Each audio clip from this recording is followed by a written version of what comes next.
بسم اللہ الرحمن الرحیم۔ حضرت عبداللہ ابن مغفل رضی اللہ تعالیٰ عنہ سے روایت ہے کہ امر رسول اللہ صلی اللہ علیہ وسلم بقتل الکلاب فقال ما لهم وللکلاب رخصهم فی کلب الصید وخلب الغنم، کہ رسول اللہ صلی اللہ علیہ وسلم نے کتوں کو مارنے کا، قتل کرنے کا حکم فرمایا۔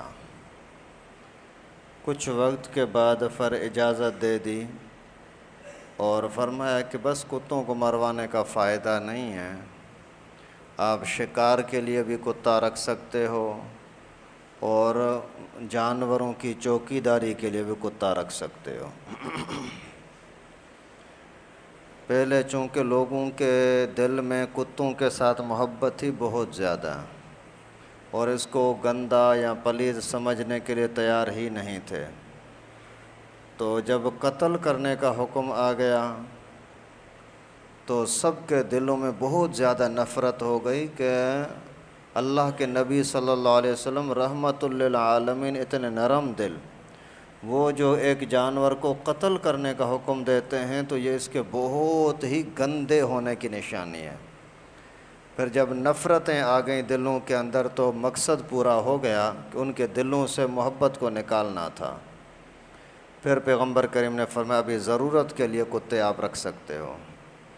اور افسوس کی بات ہے آج کل بہت سارے لوگ مسلمان کلمہ پڑھنے والے وہ ظالم کتوں کے ساتھ اسی طرح کی آج بھی محبت کرتے ہیں، باقاعدہ اپنے لیے جس طرح سے کھانا وغیرہ تیار ہوتا ہے ان سے اچھا کھانا کتے کے لیے تیار کرتے ہیں، اپنے ساتھ بستر پر بٹھانا اور ان کے لیے اعلیٰ قسم کا انتظام کرنا۔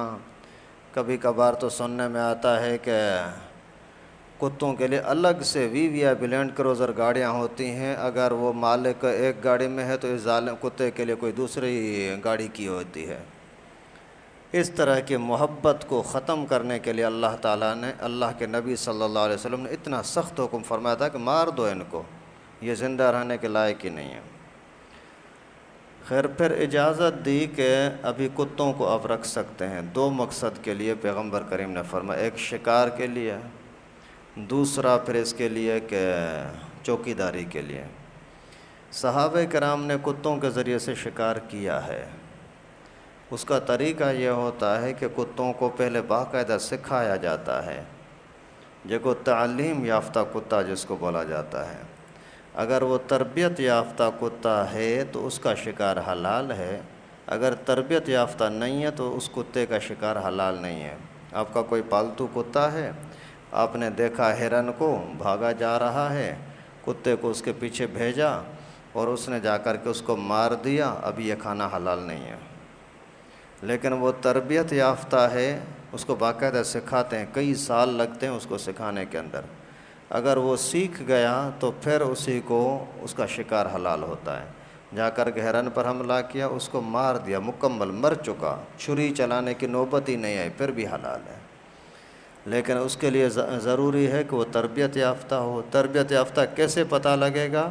اس کا مقصد یہ ہوتا ہے کہ کتے کو گرائے، بھلے مارے، لیکن ایک بھی اپنے نوالا بنانے کے لیے چک نہ مارے۔ گرایا، ختم ہو گیا، ابھی بھلے وہ تڑپ رہا ہے یا مر چکا ہے، لیکن اپنے کھانے کے لیے وہ اس کو استعمال نہیں کرتا تو یہ تربیت یافتہ ہے۔ اگر خود ہی کھانا شروع کر دیا تو پھر یہ جاہل کتا کہلاتا ہے، پھر اسی کا شکار حلال نہیں ہوتا۔ ویسے کتے کی وفا بھی بڑی ہوتی ہے، چوکی داری کے اندر کہیں بھی لگاؤ نا، اگر آپ اسی کو دروازے پر بٹھا دو سوال ہی پیدا نہیں ہوتا کسی دشمن کو، چور کو اندر آنے دے۔ اگر آپ اس کے ساتھ وفا کرو تو وہ بھی وفا کرتا ہے۔ تو بزرگوں نے اس پر نکتہ لکھا ہے کہ کتا چند ٹکڑے روٹی کے اس کے اوپر آپ کے لیے جان دے دیتا ہے، اور انسان اتنا نافرمان کہ اللہ رب العالمین کے حکم کو کیسے نافرمانی کرتا ہے۔ ایک بادشاہ تھا، اس کے پاس بڑا قیمتی کتا تھا۔ ایک مرتبہ باورچی نے اسپیشل قسم کا کھانا، کوئی فالودہ وغیرہ اس طرح کی چیز آ کر کے بادشاہ کے لیے رکھی اور باورچی چلا گیا۔ اور بادشاہ بھی کہیں باہر گیا ہوا تھا۔ اتنے میں کتا سائیڈ پہ بندھا ہوا دیکھ رہا تھا کہ ایک سانپ آیا، آتے آتے اسی نے اس فالودے میں سے کچھ نہ کچھ کھایا، اور اسی کتے نے اس کو بہت ہی بھاگنے کی کوشش کی، زنجیر کو توڑوانے کی کوشش کی، کسی طریقے سے میں کتے کو مقابلہ کروں، لیکن ہو نہ سکا۔ تھوڑی دیر کے بعد بادشاہ جیسے ہی آیا تو وہ وہی فالودہ اٹھایا کھانے لگا۔ جیسے ہی اس میں ہاتھ ڈالا تو کتا بھونکنے لگا۔ بادشاہ حیران ہو گیا، کیا ہے یہ؟ آخر جیسے ہی پیالہ رکھا تو پھر کتا خاموش، پھر جیسے ہاتھ ڈالا تو پھر بھونک رہا ہے۔ تو پھر بادشاہ کے دل میں آیا کہ یہ شرارتی بھوکھا ہے، اس کو یہ برداشت نہیں کہ میں کھاؤں، یہ خود اس کو کھانا چاہ رہا ہے۔ آخر اس کو غصہ آیا بادشاہ کو، پھر بھی اٹھا کر کے خود جیسے ہی کھانے لگا نا، تو بادشاہ نے ایسے کتے نے چلا کر کے زبردستی سے رسی زنجیر کو چھین کر کے آیا دوڑتا ہوا، آ کر کے اور بادشاہ سے اسی کو پیالے کو چھینا، نیچے گرایا۔ پھر وہ بادشاہ نے کیا کیا کہ ڈنڈا منگایا کتے کو مارنے کے لیے۔ ابھی کتے کو زبان تو ہے نہیں کہ سمجھا سکے۔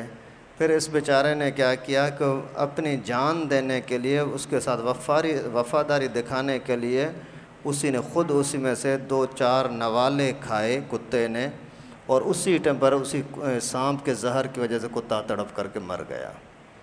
پھر جب بادشاہ نے معلومات کی کیا مسئلہ ہے، پتہ لگا کہ اس کے اندر زہر پڑا ہوا تھا۔